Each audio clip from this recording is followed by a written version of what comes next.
بسم اللہ الرحمن الرحیم۔ السلام علیکم۔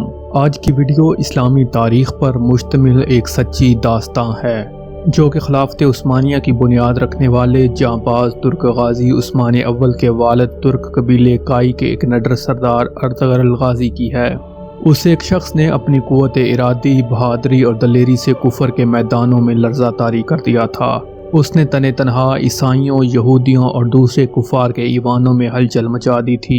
13ویں صدی کے آغاز میں جب منگولیا قبیلہ چنگیز خان کی قیادت میں ظلم و بربریت کے جھنڈے گاڑ رہا تھا اور اپنی سلطنت کو مسلسل وسعت دے رہا تھا، پھر اس نے سلطنت خوارزم کا رخ کیا۔ جب وہاں پر اس نے غلبہ پا لیا تو اس پرآشوب دور میں وہاں بسنے والے ترک قبائل نے وہاں سے ہجرت شروع کر دی۔ ان میں ایک قبیلے کا نام کائی قبیلہ تھا جو قدرے باقی قبیلوں سے بڑا تھا۔ اس قبیلے کے لوگ جنگی میدان میں مہارت رکھتے تھے۔ اس وقت اس قبیلے کا سربراہ سلمان شاہ تھا۔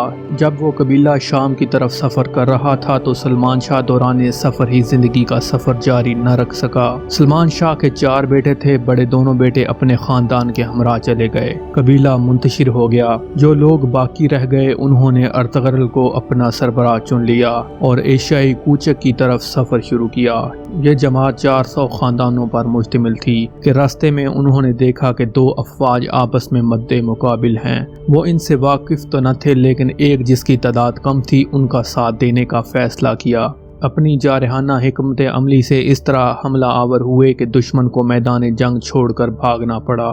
بھاگنے والی فوج تتاریوں کی یا بعض کے مطابق عیسائیوں کی فوج تھی۔ جس فوج کا اس نے ساتھ دیا تھا وہ سلطان علاء الدین سلجوقی کی فوج تھی۔ اس کارنامہ کی بدولت علاء الدین سلجوقی نے ارطغرل کو انقرہ کے قریب ایک علاقہ بطور انعام عطا کیا۔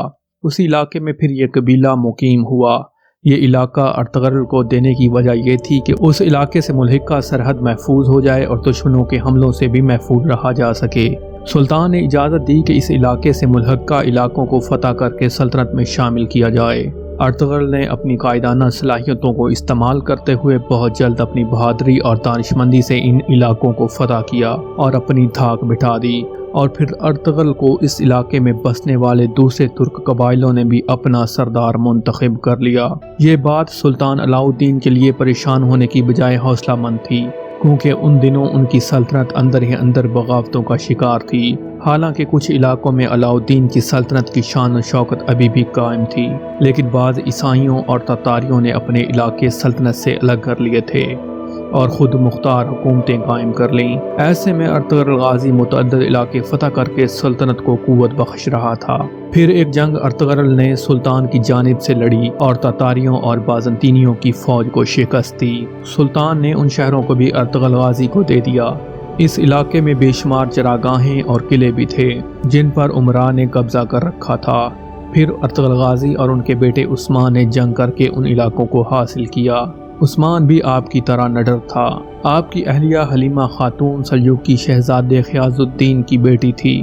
آپ کے 3 بیٹے تھے جن کا نام گندوز، ساوچے اور عثمان تھا۔ ارطغرل کا خواب تھا کہ اسلامی ریاست قائم ہو۔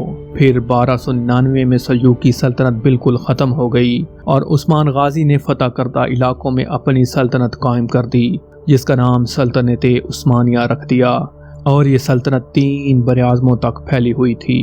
سلطنت کی بنیاد ارطغرل غازی رکھ گئے تھے۔ اس کے بعد اس سلطنت نے 1291 سے لے کر 1924 تک ترک تلواروں نے امت مسلمہ کا دفاع کیا۔ اس سلطنت کے بعد مسلمان متحد ہونا شروع ہوئے۔ 150 سال کے اندر یہ ایک مضبوط سلطنت کے طور پر ابھری اور پھر 623 سال تک قائم رہی۔ اس کے ساتھ مسجد نبوی، گنبد خضرا اور مسجد حرام کی تعمیر، سیدنا امیر حمزہ رضی اللہ عنہ کا مزار، مکہ مکرمہ تک نہر، آقائے دو جہاں حضرت محمد صلی اللہ علیہ وآلہ وسلم کے مزار پر انور کے گرد سیسہ پلائی دیوار اور مکہ مکرمہ تک ٹرین منصوبہ جیسے عظیم کارنامے سر انجام دیے۔ تاریخ میں ارطغرل غازی جیسے جنگجو بہت کم ملتے ہیں۔ بہت سے ایسے نڈر جنگجو اسلام کی تاریخ میں گزرے ہیں جنہوں نے اسلام کے لیے کچھ نہ کچھ ضرور کیا۔ ان کا کوئی نہ کوئی روحانی پہلو ضرور ہوتا ہے، اس کے پیچھے ایک روحانی شخصیت ضرور ہوتی ہے۔